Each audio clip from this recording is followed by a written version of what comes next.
যদি অন্যায় বিচার করা তোমার নেশা হয় আফ্রিদি, টাকা পয়সা ঘুষ খাওয়া তোমার পেশা হয়, অন্যকে কেউ কষ্ট দিয়ে সুখী হতে পারে না, মনে রেখো পাপ কখনো বাপকে ছাড়ে না আফ্রিদি, মনে রেখো পাপ কখনো বাপকে ছাড়ে না।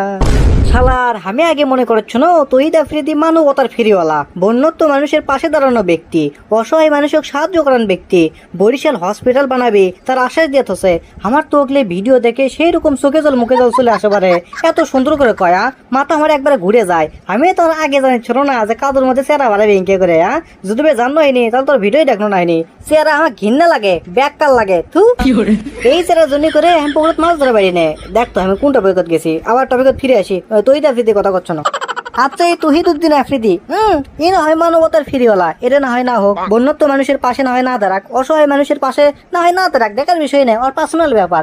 কিন্তু ভাই তোর কি হিসেবে রাইট আছে তুই অন্য মানুষক অবদস্ত করবো, হেনস্থ করবো, তা করো জীবনলে সিনেমিনি খেলবো? তুই তো কোষ যে আমি টেকাইলে সিনেমিনি খেলে, বাপ টাকা এত হয়ে গেছে টেকালে সিনেমিনি খেলে, আর করবোই তো এ কথা, কারণ তোর যে ঘুষ খাওয়া টেকালে তো সিনেমিনি করবোই বাপরে। তাই ভিডিওর মধ্যে ডায়লগ দেয় পারে, এই WhatsApp guides it's me Tauhid Afridi, welcome to my vlog 107 108 number vlog তোর কুড়ি চলিচ্ছে এখন জেলের মধ্যে।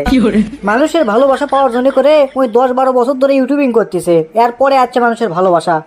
তবে ঘৃণা কিন্তু দেরিতে আসেনি, ওর অপকর্ম সব কথা শুনেই মানুষ সাথে সাথে ঘৃণা করা শুরু করে দিছে। আর 10 বছর লাগে না, 12 বছর লাগে না।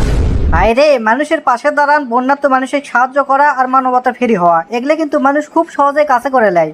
কিন্তু অপর পৃষ্ঠে তুমি যে কাজটা করছো আফ্রিদি, এগুলো মানুষের একদমই সহ্য করার মতো লয়। স্বপন চ্যাংড়াটা একটা বছর ঘুরেলা মিথ্যা মামলা দিয়ে, কে তুমি তো তুলে লেবার লাইনে, ওই তো মেলা কান্নাকাটি করছে, ক্ষমা চাচ্ছে তোমার থেকে। এদিকে সাইম অক ডাকালে যে 1 ঘন্টা ধরে সেরকম মারধর, আবার গুম করে দেওয়ার ভয়। তাহলে মানছক তুমি এত অত্যাচার নির্যাতন করবা আর আল্লাহর কাছে তারা বিচার দিবি, আল্লাহ কি তোমাকে ছাড়িয়ে দিবি তাই মনে করছা? ইনকি হবি বাপরে, মরদ মানুষের বিচার করে, এখন দেখ তোর বিচার কে করে।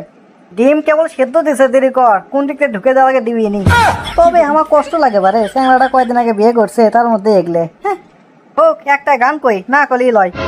কেমন করে পারলে তুমি বলো না আমায় আফ্রিদি, অন্যায় অবিচার সাথে গুম করার ভয়, এমন করে মারলে তুমি শত্রুও যে মারে না, মনে রেখো পাপ কখনো বাপকে ছাড়ে না আফ্রিদি, মনে রেখো পাপ কখনো বাপকে ছাড়ে না। তবে দর্শক বন্ধুরা, কিছু মানুষ কমেন্টে লেখে হাড্ডি কখনো গোস্ত হয় না, নোয়াখালীরা কখনো দোস্ত হয় না। কে রে ভাই তুই রায়ের কথা যে করছো, উনি তো সরে গেছে, অক্টে একা লোভ দেখাচ্ছে কিন্তু ওই লাইনে ওই ওগুলো করেনি, তাহলে তুই